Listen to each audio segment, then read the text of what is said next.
Good afternoon, everyone.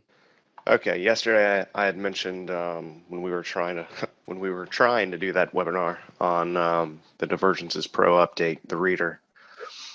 I mentioned that today I would likely have everything done, and that we would do kind of an update as to where we stand with that.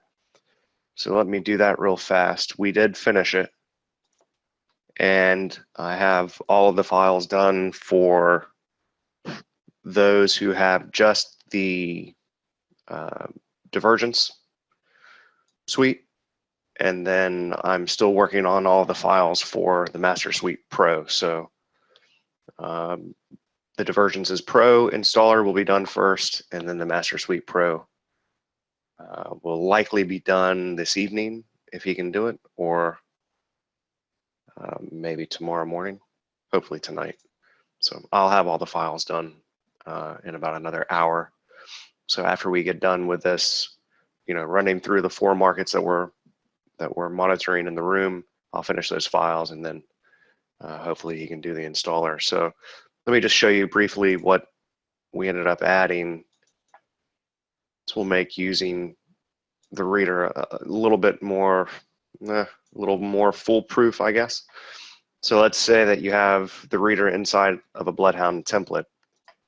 And well, let me address this first.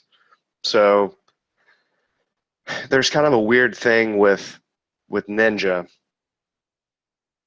If you have, well, let me explain it like this. The Divergences Pro reader inside of Bloodhound has to be able to access the data given by the Divergences Pro indicator. So this is the indicator here in the subpanel, and then the reader is here inside of Bloodhound. So in order for the reader to be able to read anything, that Divergences Pro has to load first. Okay, so if you hit F5 or you right click and you reload NinjaScript for the chart, if by chance you added Bloodhound to the chart first and then the Divergences Pro second, Bloodhound will get, basically Ninja will run Bloodhound first and then Divergences Pro, so that they will always be out of whack.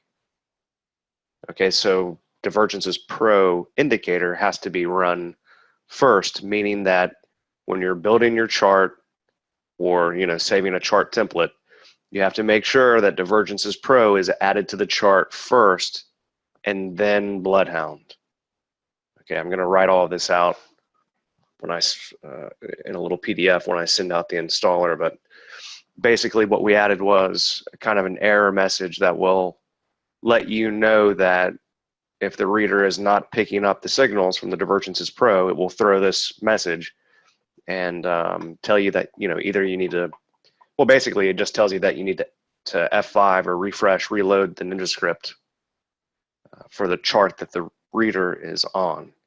Okay, that could mean either what I just told you, that Bloodhound and Divergences Pro are out of order, meaning that you would need to take Bloodhound off, add it back, and then you'd be fine. Or it could mean that the source is incorrect here. So you don't have the source chart lined up properly. And let me just show you what that might look like. So if I went, I have all 4 of these charts inside of Bloodhound. So I'm reading the Divergences Pro from all 4 of these charts. Let's say that I change this ES 20-minute to a 30-minute chart. Okay. Now, if I hit F5 or right click and reload NinjaScript, oh, it's not connected. Hang on a second, let me connect it. See that? I just connected it and it throws this message. Now it's only going to show for 3 seconds. Let me see if I can do that again. Nah, I'll have to refresh it and then do it. So it only shows for 3 seconds, just to let you know that you need to refresh the chart or figure out what's wrong with the reader. Okay, we're going to make it even more foolproof for the next update. We talked to Jeremy Tang with Bloodhound, the creator of Bloodhound, and got some good ideas. But for now, with this update, it's going to be fine. I mean, the only thing that you'll have to kind of keep track of is, you know, if you see this error message, the source indicator cannot be reached, please F5 the chart. Then you just need to go in and make sure that you've got the source set up correctly. So now what I can do is go back and change this back to a 20-minute chart.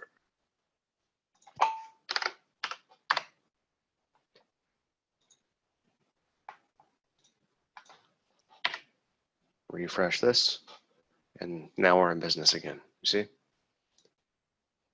Okay. So anyhow, we've ended up learning a lot more about Ninja and just the way that it operates. And the next version of the reader, which will also go into the toolbar, will be even more foolproof and stable. So that's just a little update on what's happening. The installer should be ready for download here this evening. All right, any questions on that? James is asking, how are the updates progressing for the toolbar and the relative volume? Good. The relative volume is we've been working on that. Josh has been working on that every day, so it's getting closer. As far as an ETA, we really have no idea. I would say within 2 weeks. I keep saying that, but the volume is getting closer and closer to being done. Toolbar, we had to postpone for a couple of days to fix this issue because so many people were writing in about the reader not updating correctly. So toolbar, he's back to work on that as of this afternoon. So I'll have more info on that next week. All right, so let's start off with the 6E. I think that we may have found some support finally here. I almost bought that low off of this trend line here, but such a strong down move today, and really just a massive straight shot kind of a move with really shallow corrections. This might be the end of this first wave down, first of 5, and we might get that ABC now, or we could keep on coming through it. I like the area that it's at. We do have 5 waves down from the report high today. So I like this for a first wave down, but then, I like this area for a first wave down. I like this area for a first wave down. This is really the last kind of upsloping area that we would have for the end of this move. You kind of go back to the weekly chart and tell you exactly what I'm talking about here. So we've been expecting this high to come in. See, I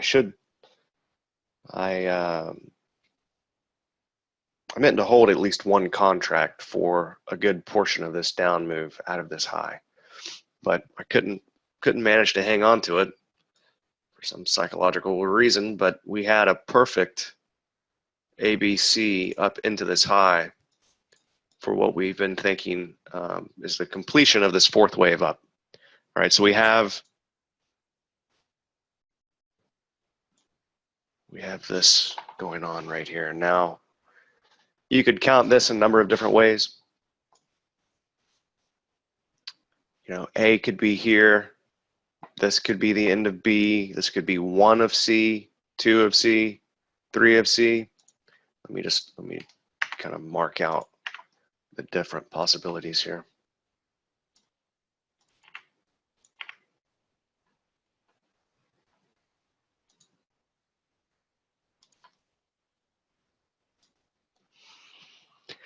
Well, this wouldn't be as nice of a flat because it's not exactly coming all the way back up into here. Let's say let's say I would probably prefer this. A, and then a kind of running flag for B. Let me make it a little bit bigger so I don't have to erase all the other ones.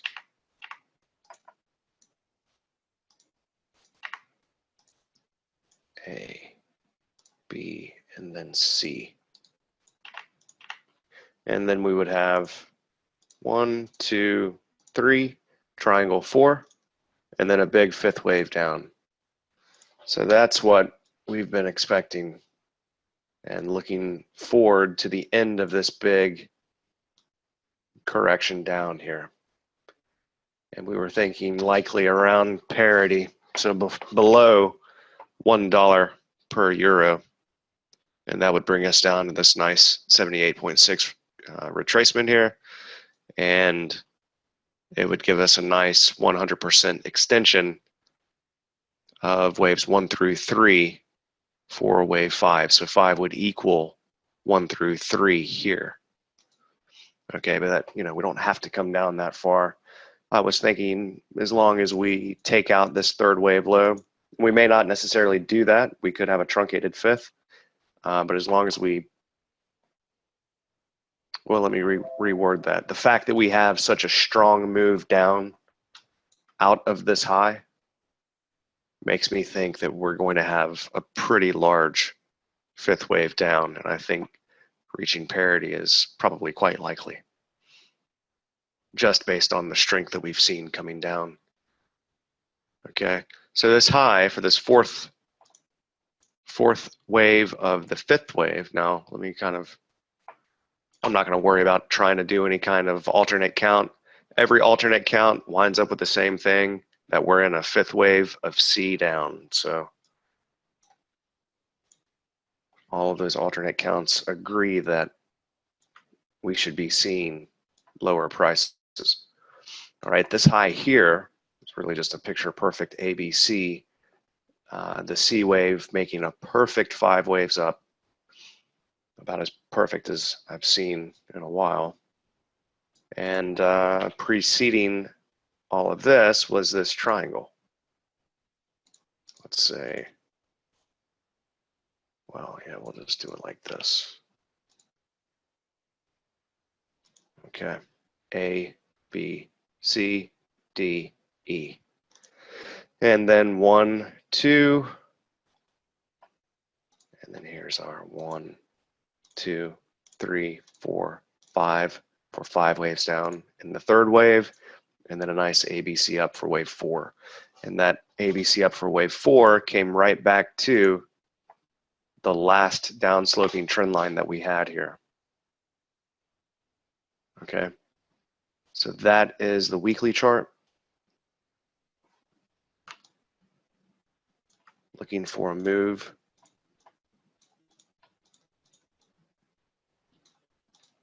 down to here.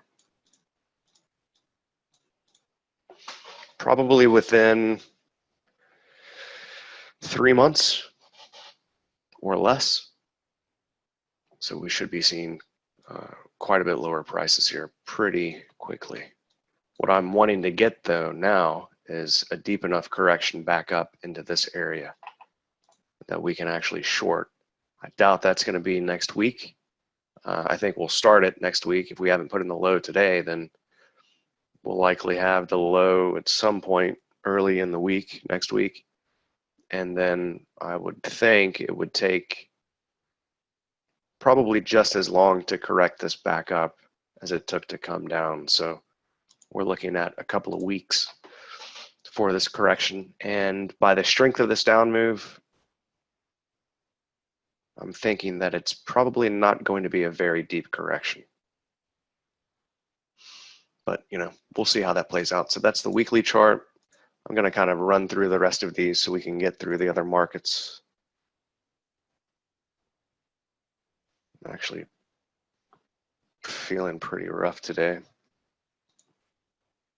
This is non-back adjusted, so this is the same. So the way that I was connecting this on the weekly chart was back to this low right here. And that gives us the channel line high there a little bit better. But if I connect to this low, we actually intersect both the median line and we don't quite come to the channel there, but pretty close. But then you can see here, boom, perfectly. So a really beautiful, picture perfect, kind of a swing high, and just a massive move down straight out of that. And just by kind of glancing at this daily chart, this looks very much like a little fourth wave right here. So that's kind of another reason why I'm thinking this is done. It's a pain to try and count that and figure that out, but just by the daily chart, this is looking like pretty much the end of this first push down. At least I'm hoping it is. And it has all of the kind of telltale signs as to a swing low. Yeah, I imagine we'll likely, if we can get a decent retracement back up, we'll probably come back near or through the top of this distribution right here. So if we can just come back and take out the highs of this sideways move, that'll be enough for me to start looking for the end of this correction. Like I said, it'll probably take as many days back up as it did to come down. And that was 10 trading days down.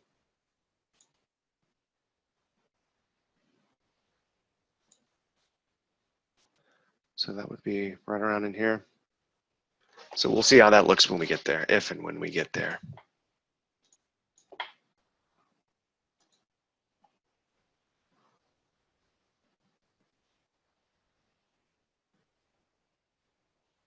So the 240-minute chart. Yeah, here you can see how pretty that 5-wave move up was.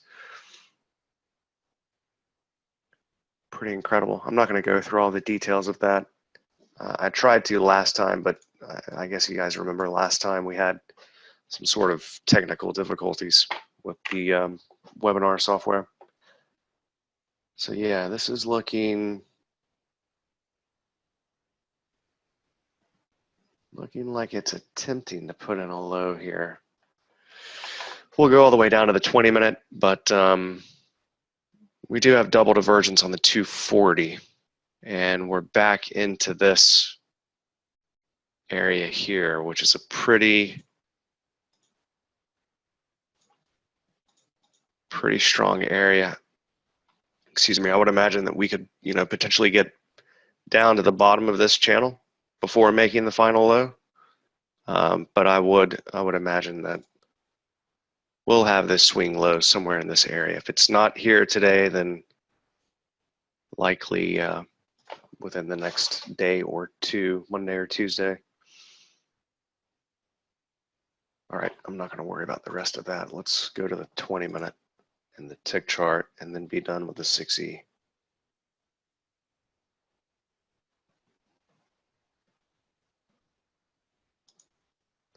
Okay, so this is the back adjusted data.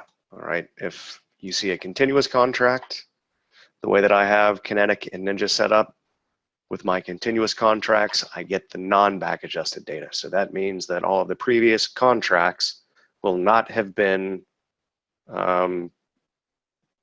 basically they don't use ratios to splice those contracts together to eliminate the rollover gap. Okay, the back adjusted, the merged back adjusted does try to eliminate that rollover gap such that all the preceding contracts will not be showing truly traded prices, but they kind of back adjust with different ratios to try and fill those gaps. So this is that back adjusted contract, and the back adjusted contract has actually come down and hit this upsloping trend line. All right, so that's about, I would think that's about the only upsloping area that we even have. I suppose we have one way further down, this lower median line, but surely we'll find support before coming down in a straight line to that area. I don't know though. I mean, you look back at this previous move down, and we saw kind of the similar thing here. Pretty much a straight line move with very minimal, very small retracements. I'm just curious how big this fifth wave down is actually going to be. See, I was expecting something like this out of this low. So I was thinking back in here that we were making a low, and then we could expect something like this.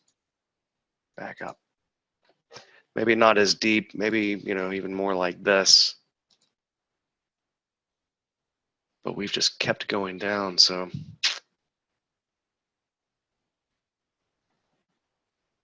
A little tricky, but we'll deal with it when we get there, if and when we get that deep enough correction. But right here, this is basically our first, well, after breaking through the areas that we had here, this was the only area left, basically. Major area to be putting in a significant swing low. So now that we've made it down there today, I would imagine that we'll use this for that swing low. So if we break on through this, well, your guess is as good as mine. The next major area that we have will be down here. We might have something else on the other non-bag adjusted charts, but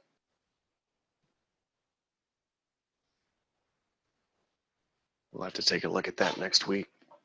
All right, so that's about all that I have for the euro. Let's see, I had an hourly chart with the last little channel that we had. Right here, yep. So this is between this and that trend line that I just showed you, and some other things that we had on the 5-minute chart. I almost bought this low here. But what I'd much rather, what I would rather do would be to see that 5-way push up out of this low and then get a correction back down to try and buy a higher low.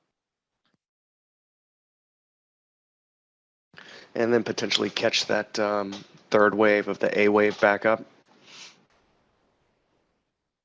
And I think this correction will be big enough for that to actually make sense to look out for. That could be, a 70, 80 tick move. So that's something I'll keep my eye on for the euro. Now,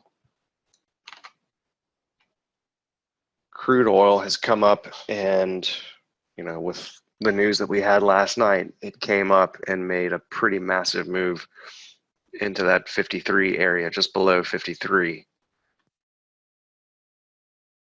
And it's done that on that 2-bar pattern that we look for. And see, this is a huge amount of relative volume. It is in the overnight, so not necessarily a really big amount of true volume, but for that time period, that's a huge amount of volume.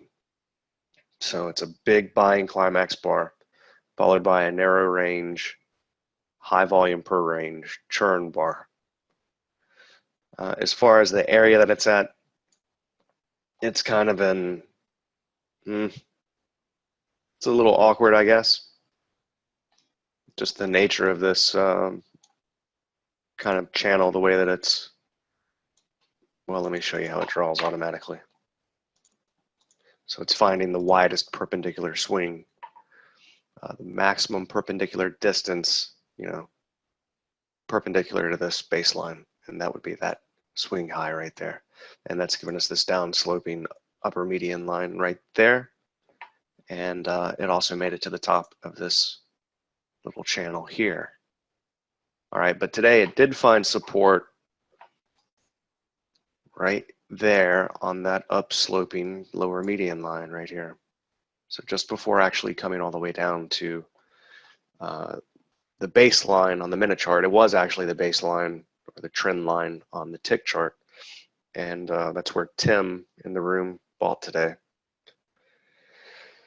So it could go back all the way back up and make a higher high. I'm kind of thinking that the high is in for this first wave up.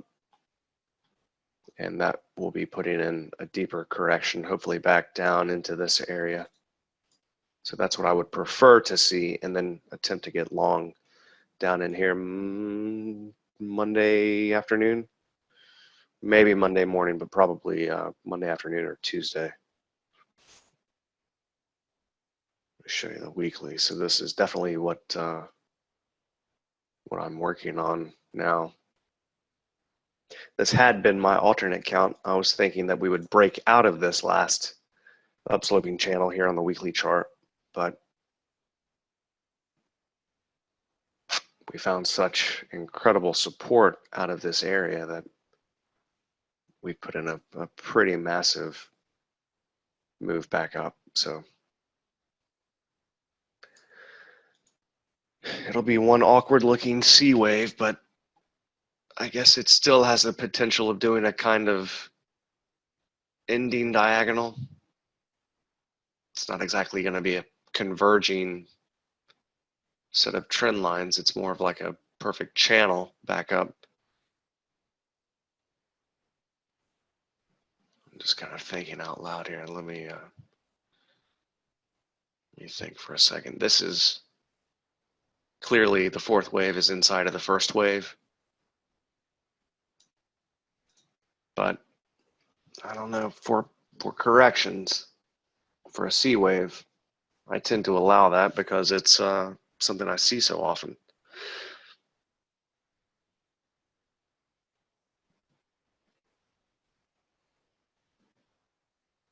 Just thinking right now, what if we're actually making a swing high now? What would that look like? How would you count that? You would have to somehow count this as a 1 down and then a 2 back up. How would you do that?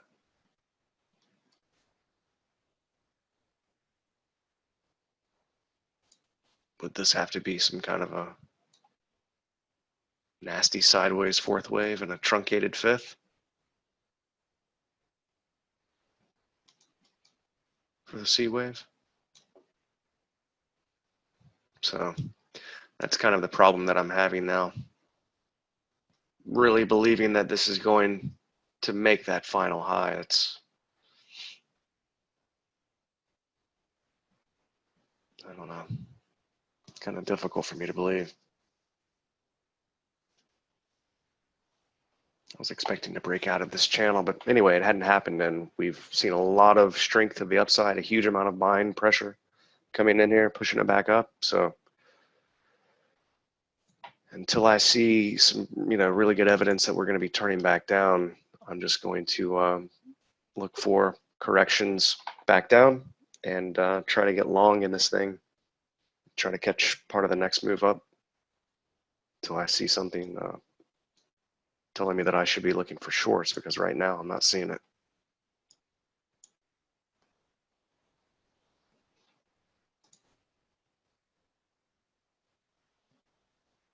Yeah, see, this is what I was thinking earlier, that we were actually going to be coming down, but that has not happened yet.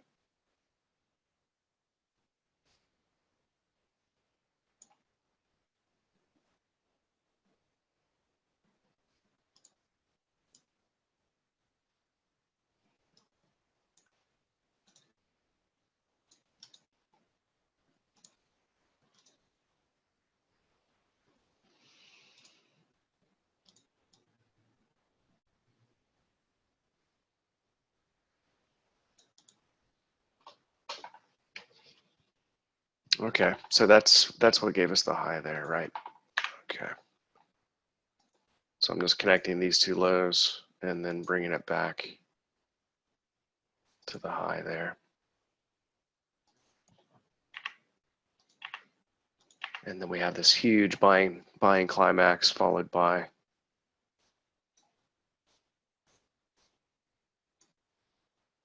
a churn bar there at the top.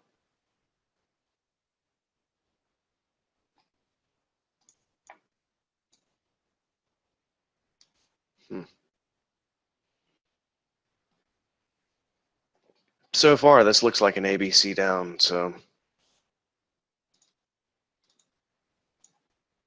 we could definitely go back and make another high. I was really looking for a lower high and then have a deeper correction.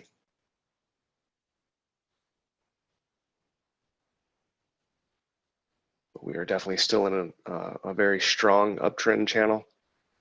I just know that a lot of times these reports will tend to put in a pretty major swing high or low. So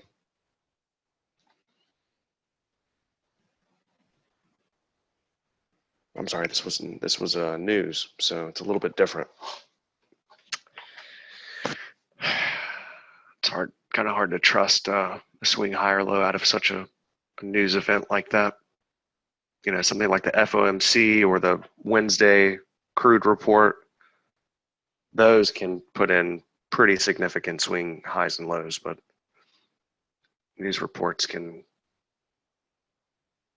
you know, like a news event, for instance, like we saw last night, can just kind of wreak havoc for a couple of days, going back and forth. So I'm not too sure what to expect. Basically, I'm going to need to see a deeper correction back down, correcting part of this up move, before I'll actually get into a trade that I could hold overnight, expecting higher prices. So that's what I'll be looking for.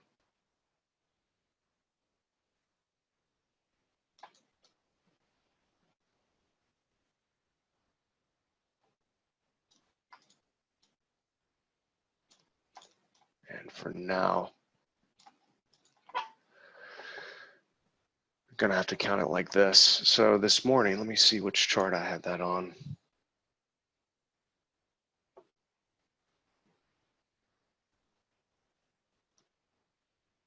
Well, let's just do it here. So 1 and 5 tend to be related, right? They oftentimes are equal, or 138.2. 5 will be 138.2. It's a little bit over 138.2, but close.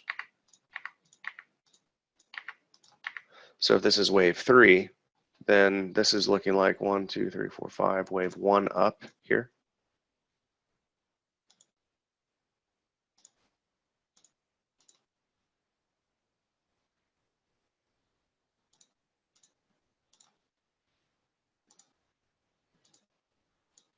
So 1 and 5 tend to be related. That one is not working out. Not quite, no. Okay.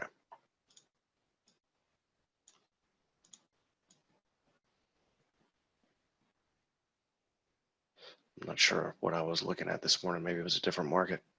Oh yeah, it was gold actually. Sorry. Yep, it was gold.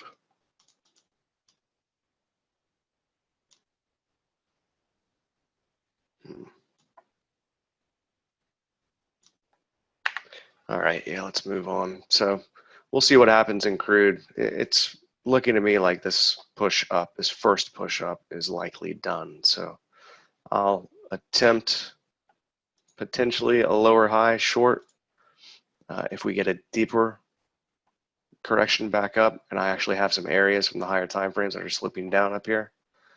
I'm not going to worry about trying to piece all that together right now, but potentially Sunday evening when it opens, or first thing Monday morning, if we're still kind of up in this area, I may look for that kind of lower high setup to potentially get the next move down. I'd much rather, like I said, be looking for a long to get back into this push up, but I think we'll have to have a deeper correction before we can see much higher prices. But we'll see on Sunday night or Monday morning.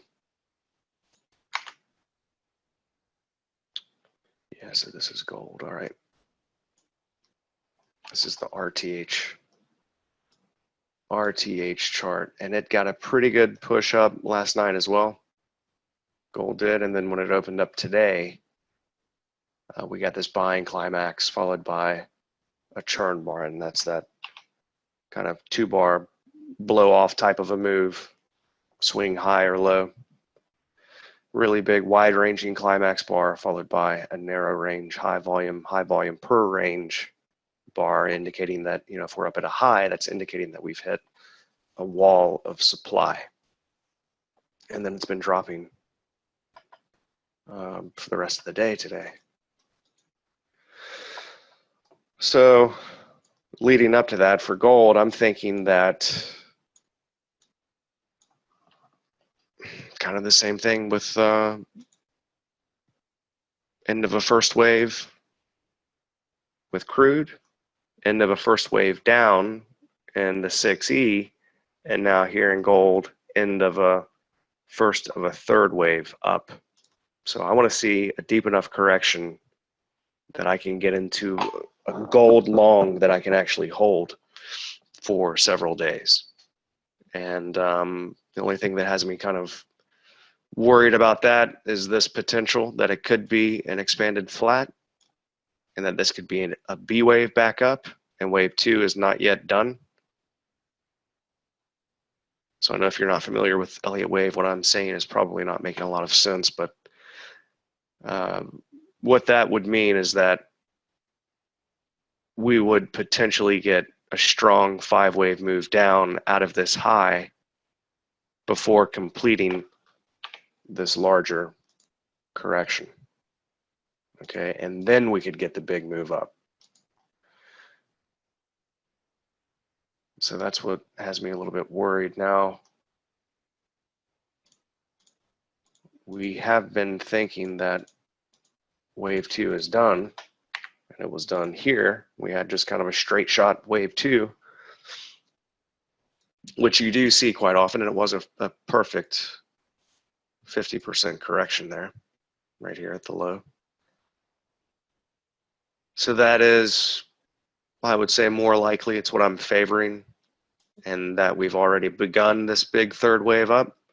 So just to kind of go over the full extent of what I'm looking for here, I'm thinking that we have completed 5 waves down for A. All right, let's look all the way back here. This was the big run up after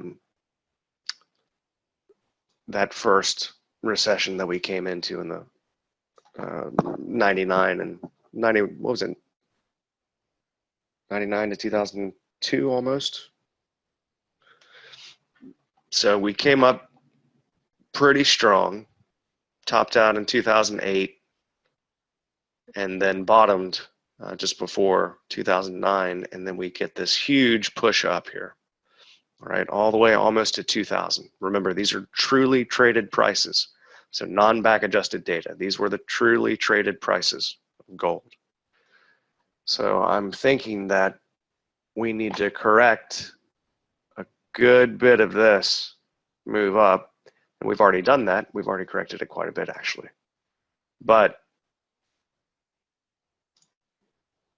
I need to get some more data on here, actually. Hang on, bear with me a second. Yeah, it's 61.8 of this 2006 swing low.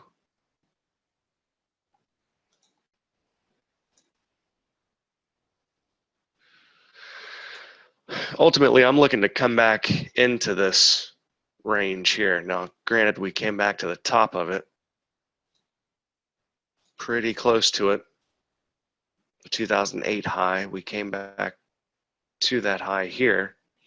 So that's kind of the classical, you know, resistance becomes demand. Resistance becomes, supply becomes demand. So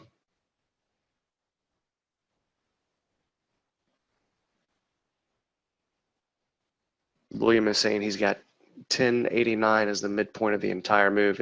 What's the low that you're connecting to? Is it all the way back to 99 or something? 98? Or was it way before that? And what price was it? Was it low 200s, right? Something like that.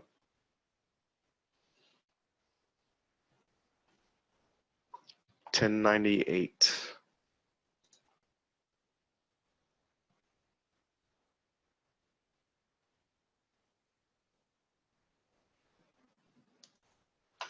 Okay. 253. Okay.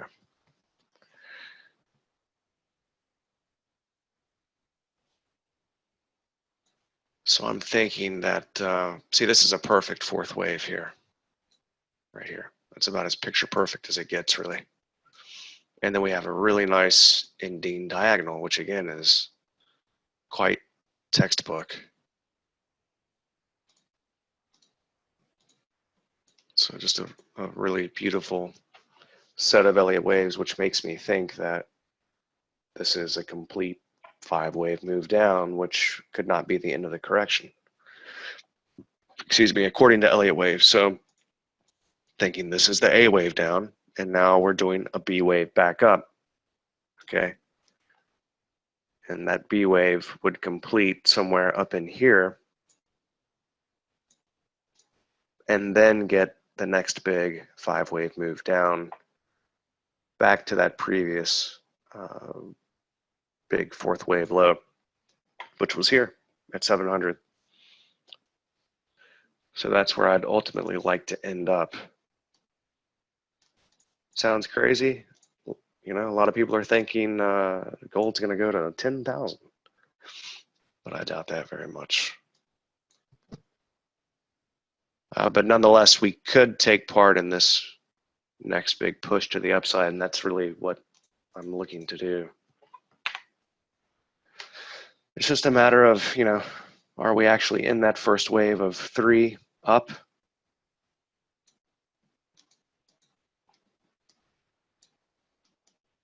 Here?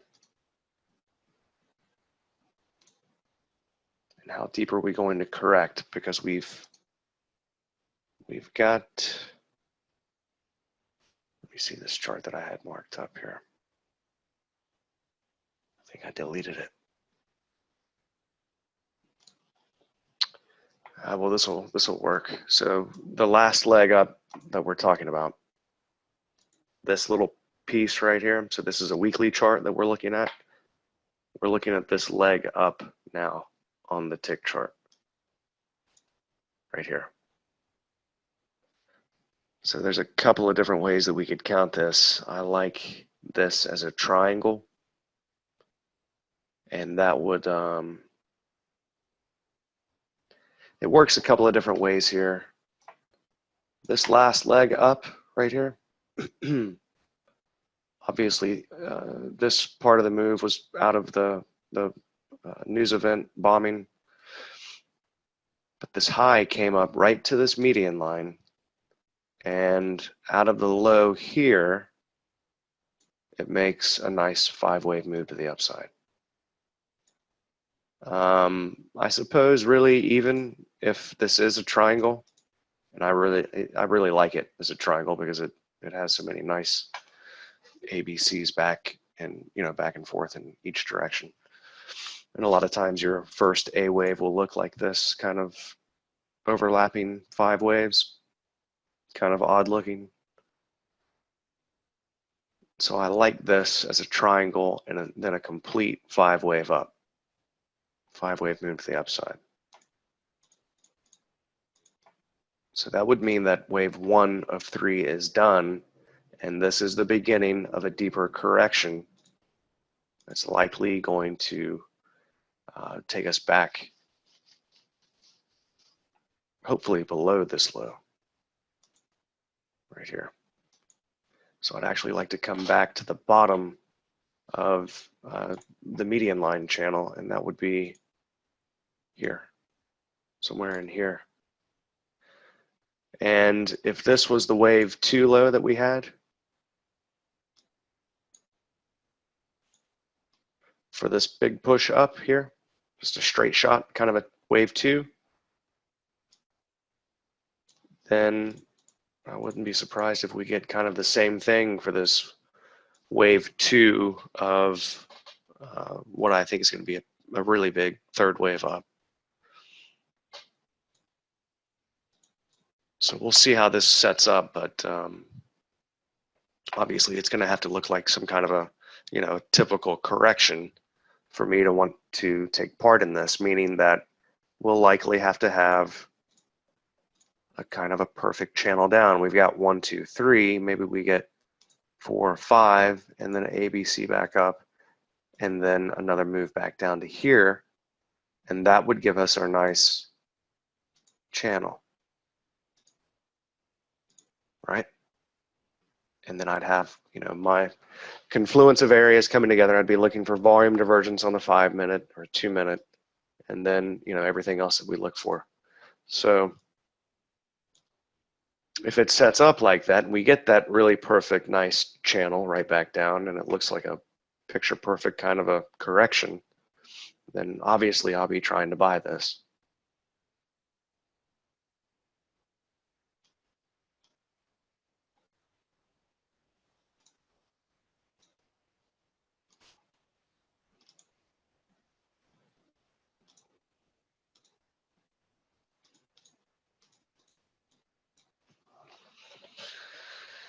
Yeah, wouldn't it be nice to actually come back into the top of this little distribution right here?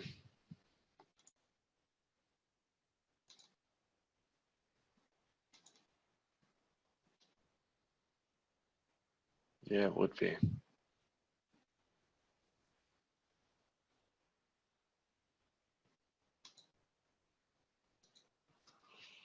Okay, so that's what I'm looking for in gold. And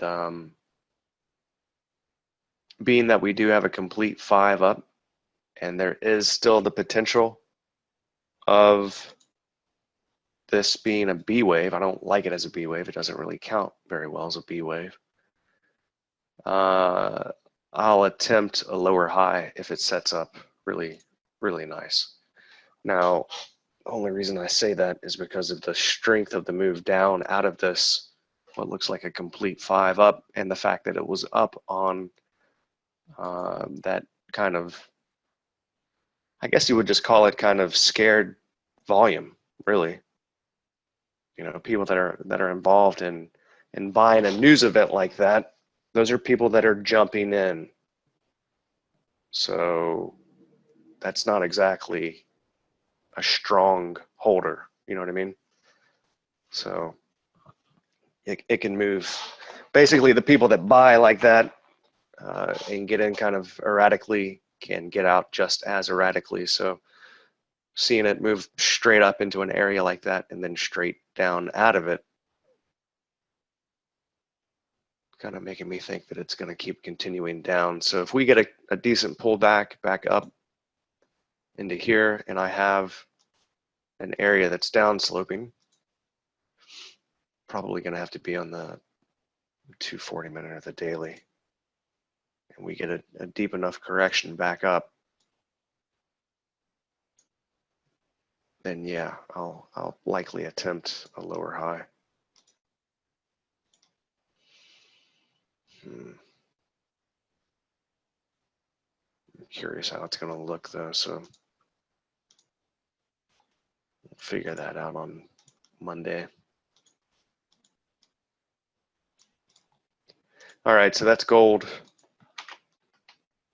Now, so for the US equities, we've had a test of this channel now. This is the ES, non-back adjusted. Let me take a drink of water, hang on.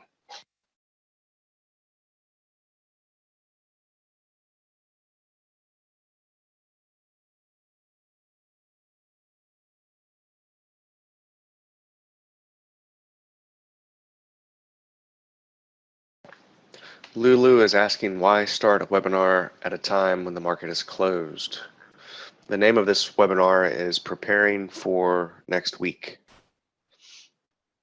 So we're doing it specifically because the market is closed. We're going over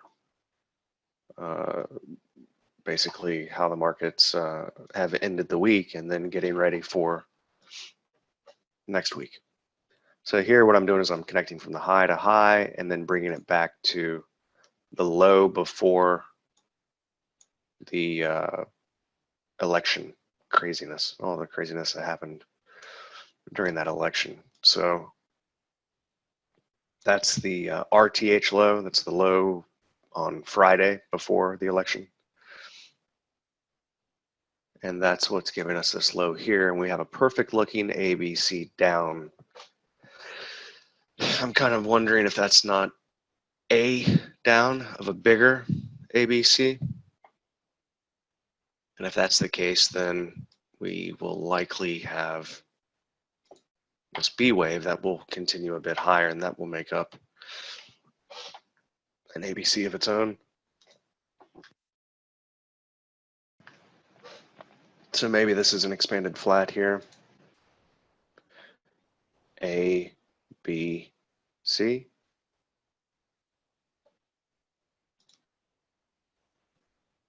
And then 5 waves back up.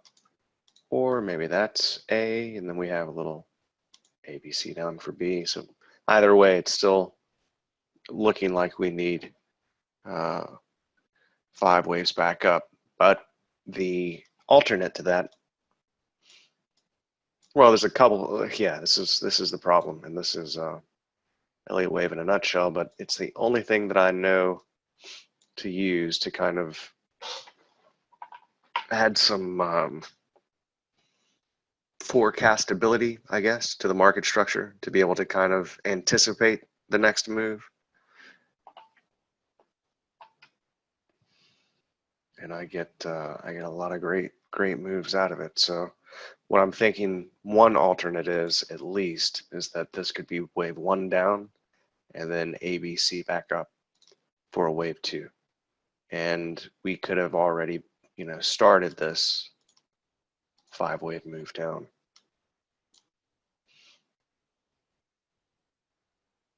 And that could be B right there. You see?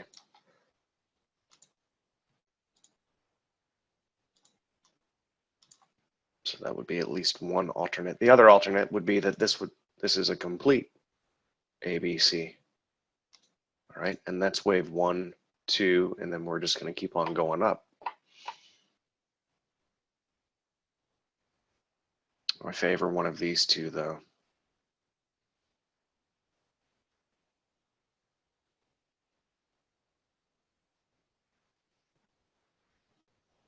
I think it makes sense when so let's go to the NASDAQ then and kind of flesh this out a little bit more. So if that is the case, then we're going to be breaking down out of this trend channel and then put in, much lower low, which would then give us a less steep channel. And that's really kind of the way we work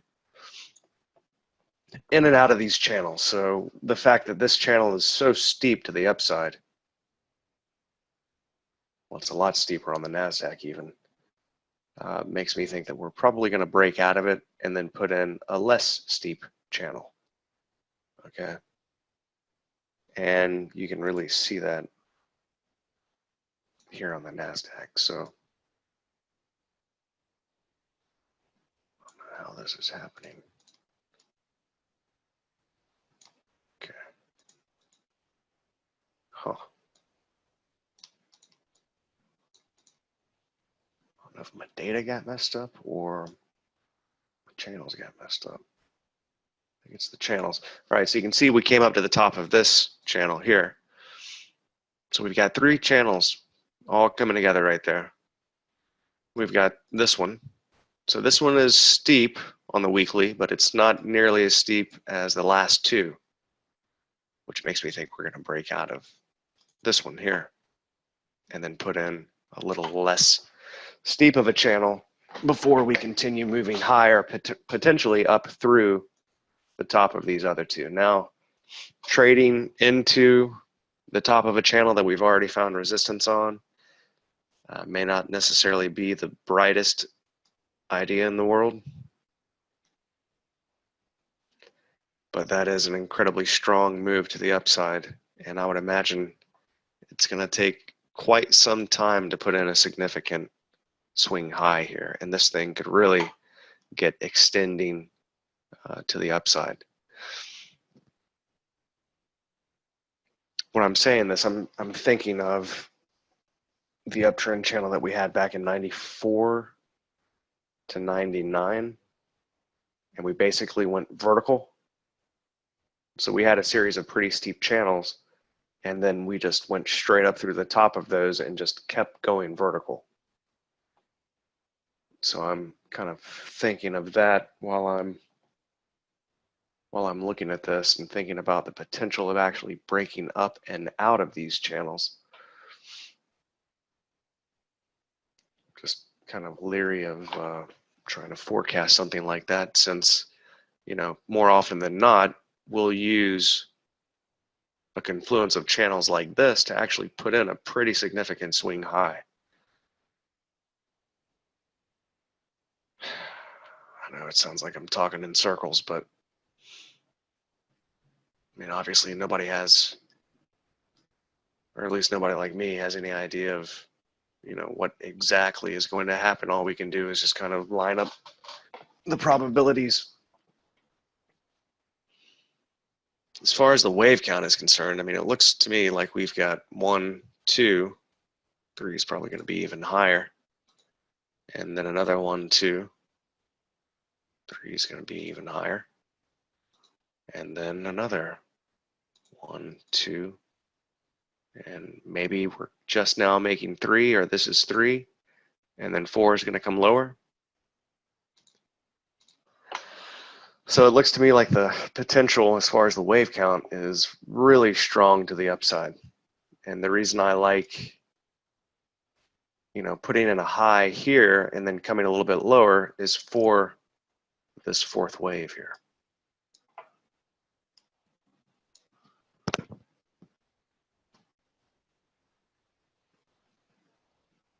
And it might even be that this is 2, 3. And the fourth wave that I'm looking for is actually an even smaller degree. All right, so let's kind of zoom in on this on the daily chart. You see what's happening here. We've got a churn bar on the weekly chart. Okay, so that means that we've put in a pretty significant swing high here. We've actually made it back to the midpoint of this channel. Now we have a tiny little divergence. It's so small that the Divergence's Pro software isn't going to pick it up because it's only 3 bars wide. But you see, we came to the bottom of the channel here, and then we've come back up and we've hit the midline of that channel and found resistance. So could be a significant swing high there. So what I would really like to see would be come down like this, and then put in a low that we can trade and potentially hold for, you know, more than a few days back up to the upside. And the upside potential, I think, is pretty huge. You know, even considering the fact that we are at the top of the channel, just looking at the wave structure, looks to me like we're getting the beginnings of that vertical kind of a move. Obviously, the main problem that I have with it is the fact that we've run into this kind of brick wall of an area. It's pretty incredible. I mean, you've got 3 really big channels coming together right there. Probably got even more than that if I were to open up a monthly chart. All right, so let's look at the daily.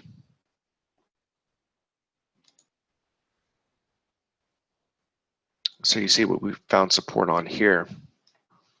That trend line came through it a little bit. We're talking about potentially going back to make a new high. Alternate to that was to put in a lower B wave high and then to come on down in the C wave.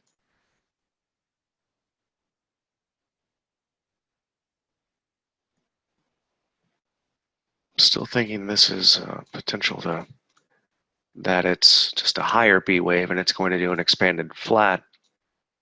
That would mean that from this high, day before yesterday, something wrong with this?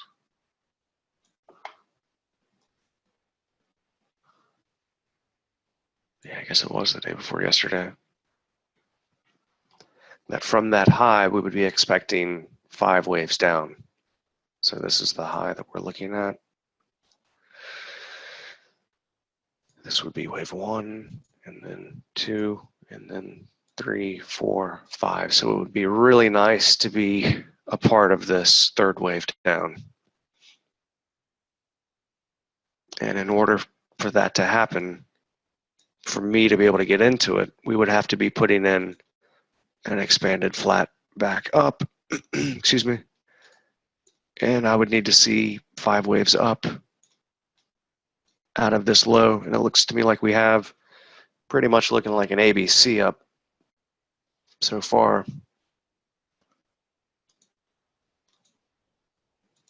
And that would be the area.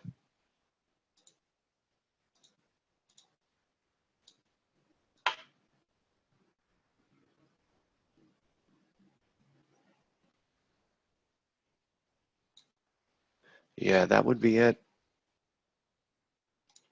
Let's see what kind of retracement that would be. About a 78.6. Yeah, so it would have, in order for me to get short, we would have to have, full retracement back up 78.6 and see this set of 5 waves back up, because I mean we are in a pretty dramatic uptrend, and we found support now off of the trend line back up. Where's that daily chart again? Here. So we found support here once already, and it looks like we may have found support on that same area yet again, or even like so, which is even, even better. The fact that we've come back to that trend line perfectly, low to low. So that was the low of today. So the fact that we are turning up off of these areas is, not exactly looking very good for a short potential.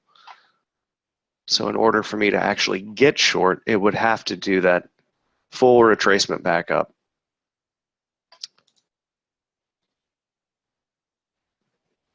For me to try and take part of this next move down. All right. So that's looking like about 54.60. Let me see. Let me work on this a minute. So we made it down to the average weekly range low on Friday and put in a two bar low.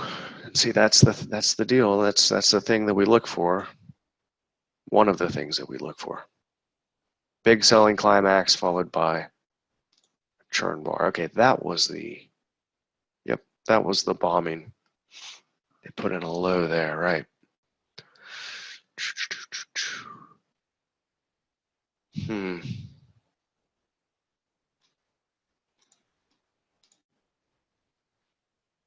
Yeah, it hit the average weekly range low. It found support. It's moved up.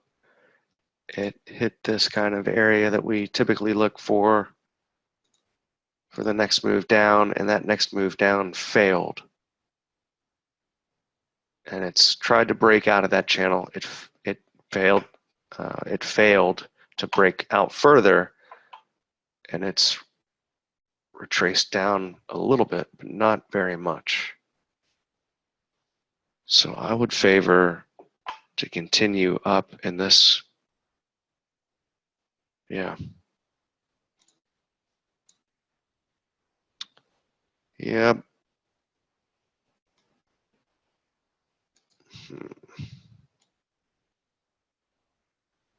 All right, let's do this one here.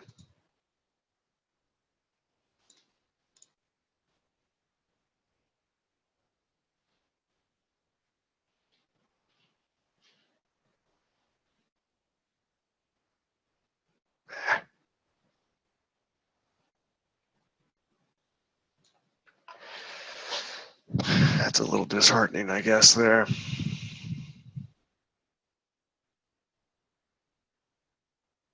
We've hit right where those two have intersected and put in a swing. And it's slightly lower than this high. Well, if I miss it, I miss it. I mean, it may go down from here, but I'm going to be watching this area up here.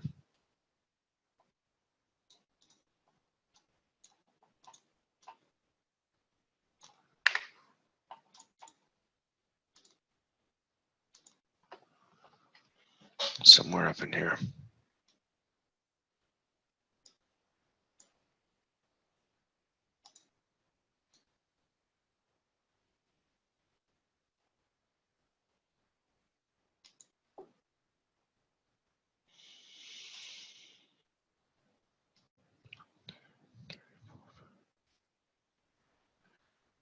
If it does, well, yeah, if it does make it up into this area, that's going to be,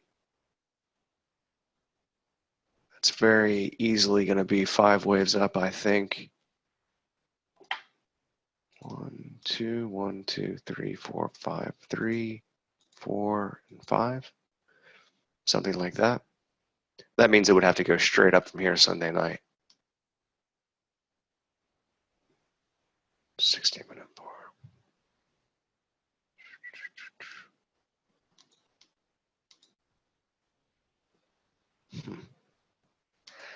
I don't have, let me see if I have one of the tick charts open on this workspace. I don't think so. I've got this one, okay.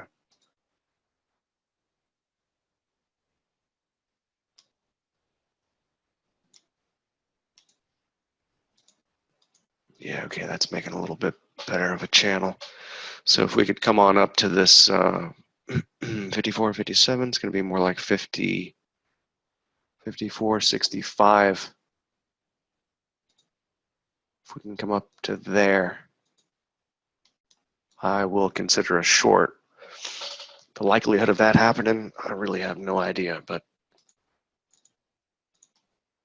that would be about the only area that I would allow myself to take a short.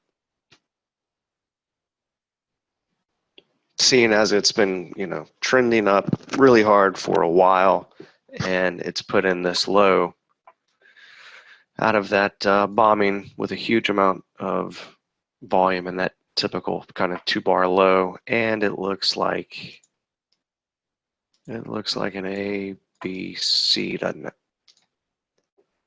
So that's not that's not really lending itself very well to a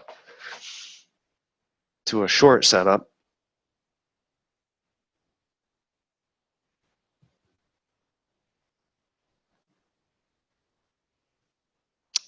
But again, I'm looking for all that, short kind of a scenario. If I can find it. Yeah, so there's the daily, and then here's my ES 240 minute. Because of the fact that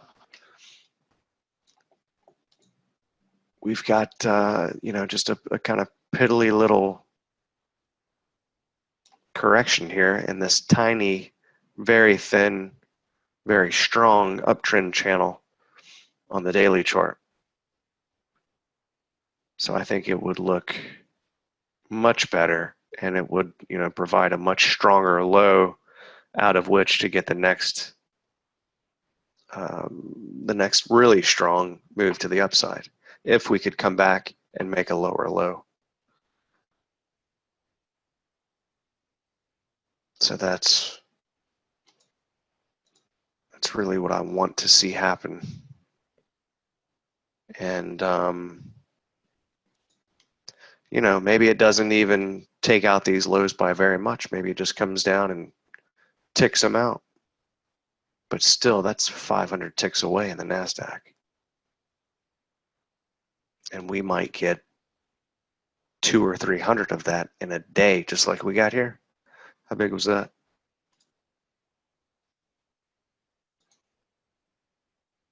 420.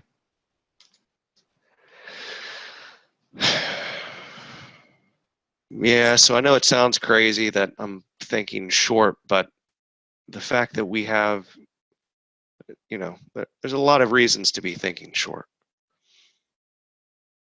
This last move down was on a huge amount of volume. It was very, very fast to the downside, and then it stopped abruptly on, the most obvious of areas, the trend line, upsloping trend line here, and then almost kind of fell through here with what I'm marking as the 4th wave low in the NASDAQ with, it was this area, wasn't it? Let me see.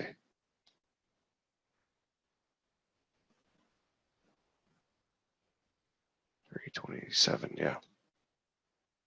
Yeah, it was this low here. So this low, what I'm marking as 4, is actually slightly higher than the low here in the NASDAQ, but see in the ES, It made a much lower low here. And that looks like a really nice ABC down, doesn't it? So I wouldn't be surprised if they take these people's money, bring it up a little bit, make it look like it's going to keep going, maybe not too far, hopefully lower than this. Swing high here. And then boom, take it on down and get a nice push to the downside. So that's what I want to see. I mean, the way that it's set up right now, though, it looks like higher prices are favored just because of the fact that we are in an upsloping channel and we have found support on the bottom of that channel. I'm just thinking, you know, I don't want to try to buy this in here and expect to get that next big move up. Excuse me. When we've been riding those channels up at the highs on the weekly chart, you know. I really want to see it break out of that last little upsloping channel, put in a new channel, and then out of that low, you know, try and buy that, and then see if we can't hold it to the next swing high. So that's why I'm preferring a move down before continuing the uptrend. Does that make sense?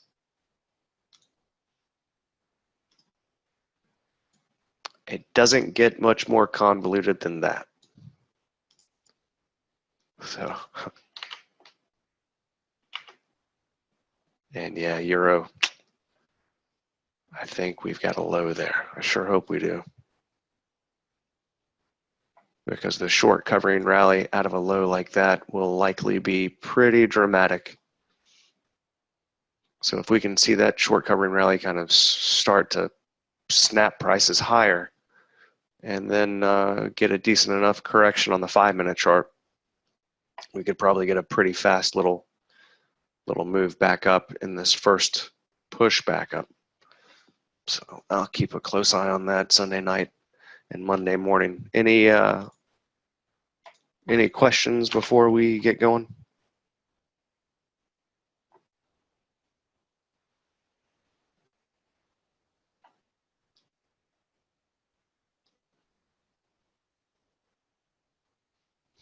I don't trust this swing high. I don't know.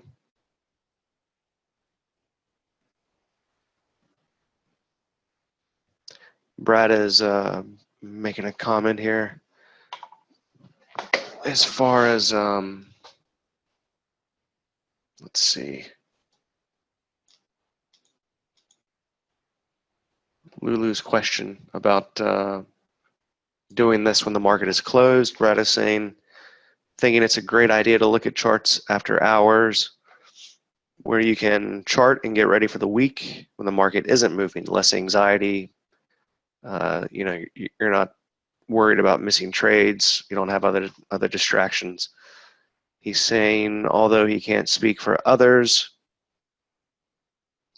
he's fried on Friday afternoons, so he doesn't get as much out of it. Any chance we can try some week on a Sunday night?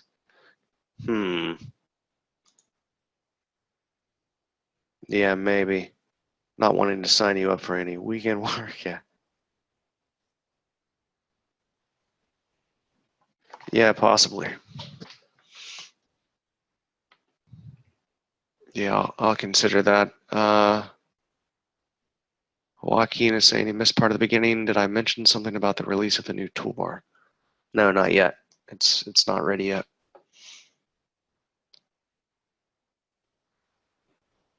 Jim did the NinjaTrader 0.34 update. He's saying his brothers had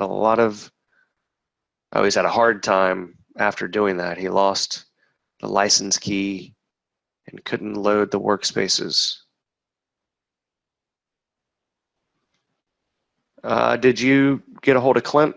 He may have, well, no, I know he does. He has a fix for that license problem. So if he's still having trouble, Jim, let Clint know, and he'll log on and fix it. Yeah, I ran the upgrade. I didn't have a problem with it. I think it was just some database fixes. Yeah, I didn't have, well then, I have the source. I don't know if anyone else has had trouble. Joaquin is saying that he's upgraded without any problems.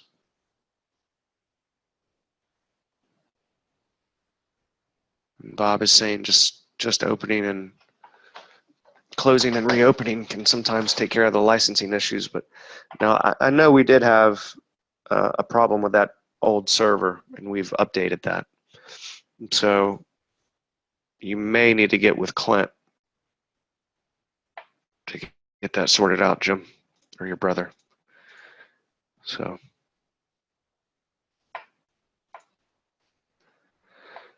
All right, guys, I'm gonna wrap it up. I'm feeling pretty rough, so.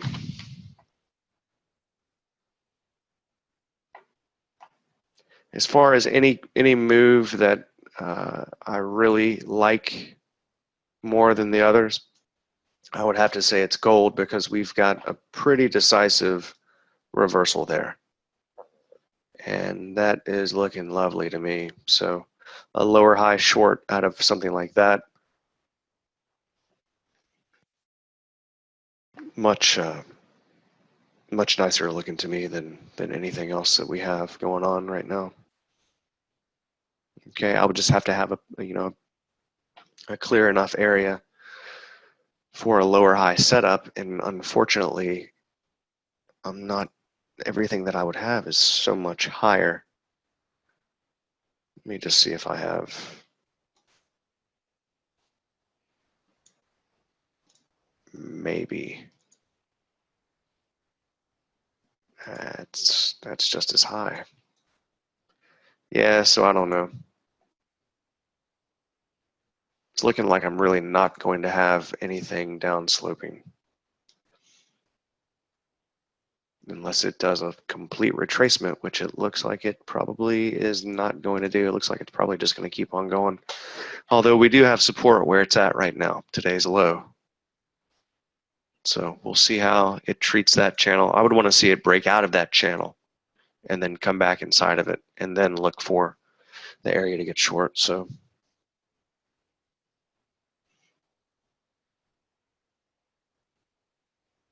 yeah, I hear you, Jim.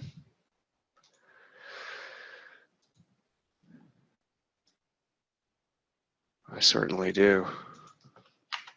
Need a weekend. Yeah, so we'll see what happens. Hopefully the euro made a low, and hopefully that's the high in crude. Lower high in crude and gold, I think, are probably more likely than the other ones. NASDAQ, I like lower prices, but like I said, it's in a pretty strong position. So it is obviously losing momentum, but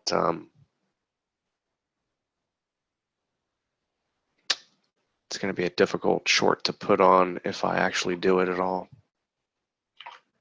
I think I like gold the best for a lower high setup. So anyway, that's it for now. Next week, I'll try to get through this a little bit more quickly and have everything kind of marked up and ready to go. I was just spending so much time trying to get this all these files updated and loaded up for the installer. So next week, we'll try to get through this a little quicker, and hopefully with a little less convolution.